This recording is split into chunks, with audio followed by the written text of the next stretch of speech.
ETF index mutual funds నేర్చుకుని stock మార్కెట్లో రాణించాలనుకుంటున్నారా? వెంటనే ఈ నెంబర్కి కాల్ చేయండి.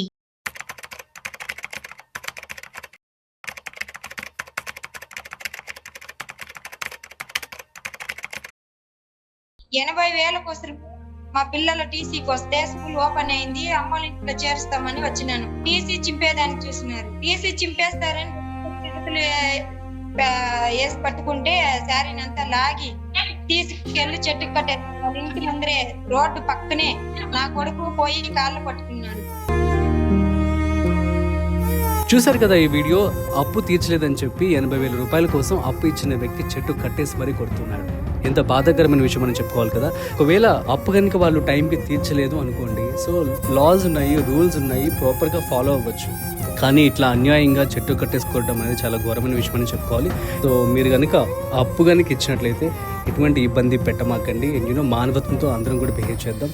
చాలా మంది కూడాను అప్పులు చేస్తూ ఉంటారు. అప్పు తీర్చలేక చాలా బాధలు పడుతూ ఉంటారు, ఆత్మహత్యలు కూడా చేసుకుంటూ ఉంటారు. ఎవరైతే రికవరీ ఏజెంట్స్ వచ్చి వాళ్ళని ఇబ్బంది పెడుతూ ఉంటారు. దీనికి సంబంధించి ఎవరు కూడాను అప్పులు తీసుకున్న తర్వాత ఆ అప్పు తీసుకున్న వ్యక్తిని ఎవరైతే లోన్ ఇచ్చారో వాళ్ళు కానీ ఎవరు కూడా ఇబ్బంది పెట్టకూడదని చెప్పి తమిళనాడు గవర్నమెంట్ రీసెంట్ గా ఒక యాక్ట్ ని తీసుకురావడం జరిగింది, లోన్ రికవరీ యాక్ట్ అని చెప్పి. ఇందులో భాగంగా ఏంటి అంటే, సో ఒకవేళ కనుక ఎవరైతే ఇబ్బంది పెడుతూ అప్పు కనుక రికవరీ చేయాలని చెప్పి అనుకుంటున్నారో ఆ యొక్క పర్టికులర్ పర్సన్ కి సంబంధించినటువంటి పర్సన్ వెళ్ళి ఒక కేసు కూడా వేసుకోవచ్చు అనమాట. వారి మీద ఇటువంటి కేసు కూడా వేయడం జరుగుతుంది. సో వాళ్ళకి 5 సంవత్సరాల పాటు జైలు విధించడం జరుగుతుంది. అట్ ద సేమ్ టైం 3 లక్షల రూపాయల నుంచి 5 లక్షల రూపాయల వరకు కూడా వారికి ఫైన్ కూడా పడే అవకాశం ఉందని చెప్పి కూడా కొత్త చట్టాన్ని తీసుకురావడం జరిగింది తమిళనాడు గవర్నమెంట్. సో దీనికి సంబంధించి మనం పూర్తి డీటెయిల్స్ తెలుసుకునే ప్రయత్నం చేద్దాం. సో వీడియోని మిస్ అవ్వకుండా ఎండ్ వరకు చూసేయండి. నమస్తే, welcome to business bus with Raju Pasupuleti on Suman TV. So మొత్తానికి తమిళనాడు గవర్నమెంట్, సో ఎవరైతే డిప్యూటీ సీఎం ఉన్నారో ఉదయానిధి స్టాలిన్, సో ఈ నిర్ణయాన్ని అయితే తీసుకోవడం జరిగింది. సో దీనికి సంబంధించి లోన్ రికవరీకి చాలా మంది కూడా ఇబ్బందులు పడుతున్నారని చెప్పి,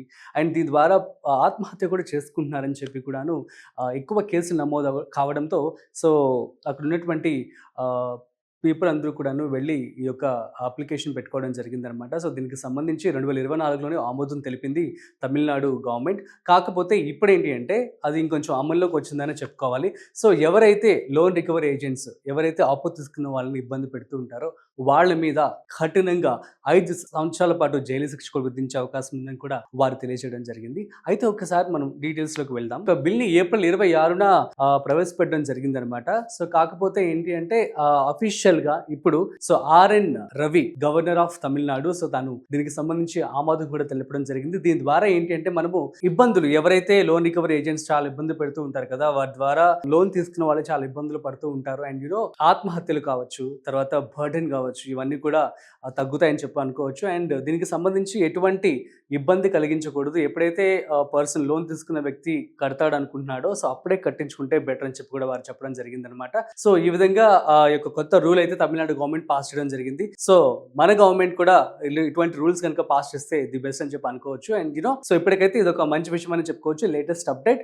సో గైస్, సో కాబట్టి మీరు తాహతకు మించి, సో ఫ్రమ్ సుమన్ టీవీ తరపు నుంచి నేను కొన్ని విషయాలు మీకు చెప్పబోతున్నాను. సో తాహతకు మించి, స్తోమతకు మించి మీరు అప్పు చేసి ఇటువంటి ఇవి కొని తెచ్చుకోకండి. సో కాబట్టి అందరికీ తెలిసిన రూలే కదా. సో నీట్గా జాగ్రత్తగా డబ్బులు దాచుకొని, సో ప్రాపర్ ఇన్వెస్ట్మెంట్స్ చేసుకొని మీ డబ్బులు సేవ్ చేసుకున్నట్లయితే సో దట్ ఏంటంటే మీ లైఫ్ చాలా చక్కగా ఉంటుంది. ఆన్ టైంలో ఎప్పటికప్పుడు మీరు లోన్స్ కట్టేసే విధంగానే మీరు తీసుకోండి. అండ్ ఇంకొక రూల్ ఉంది కదా, సో మనం తీసుకునే అప్పు మనకు వచ్చే శాలరీలో 30 to 40% కంటే ఎక్కువ ఉండకూడదు. ఇంకా మరి తప్పదు అనుకుంటే ఒక 50% వరకు వెళ్ళండి, కానీ అసలు 30 to 40% మాత్రమే మనం అప్పులు అయితే తీసుకోవాల్సి ఉంటుంది. సో మనకి తెలుసు కదా 20, 30, 50 రూల్ అనమాట. సో ఎప్పుడు కూడా మీకు వచ్చే డబ్బుల్లో 50% మీరు ఖచ్చితంగా మీ యొక్క అవసరాలకు వాడుకోవాల్సి ఉంటుంది. ఇందులో లోన్స్ కావచ్చు, ఆ తర్వాత ఎక్స్ట్రా ఏమైనా ఉన్నా కూడాను ఒక 20% మాత్రం ఖచ్చితంగా మీరు సేవ్ చేయాల్సి ఉంటుంది.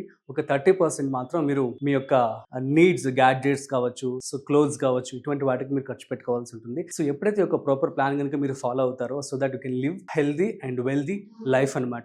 సో దీనికి సంబంధించి మన సుమన్ టీవీలో మనం చాలా వీడియోస్ కూడా చేయడం జరుగుతుంది. మీకు కనుక ఏమైనా టిప్స్ కావచ్చు, ఇన్వెస్ట్మెంట్స్ కి సంబంధించినటువంటి విషయాలు కనుక తెలుసుకోవాలి అనుకున్నట్లయితే మన Suman TV money, business, finance చాలా ఛానల్స్ అయితే ఉన్నాయి. మనం రోజు రెగ్యులర్ గా చాలా మంది ఎక్స్పర్ట్స్ తోనే మనము ఇన్వెస్ట్మెంట్ ఐడియాస్ కూడా ఇవ్వడం జరుగుతుంది. సో దట్ మీరు వెళ్ళి వాటిని చూసి నేర్చుకొని ఇంప్లిమెంట్ చేసేయండి. That's it guys. So thank you so much for watching. So ఇలాంటి మరిన్ని ఇంట్రెస్టింగ్ కాంటెంట్ కోసం చూస్తూనే ఉండండి Suman TV. This is Rajiv signing of.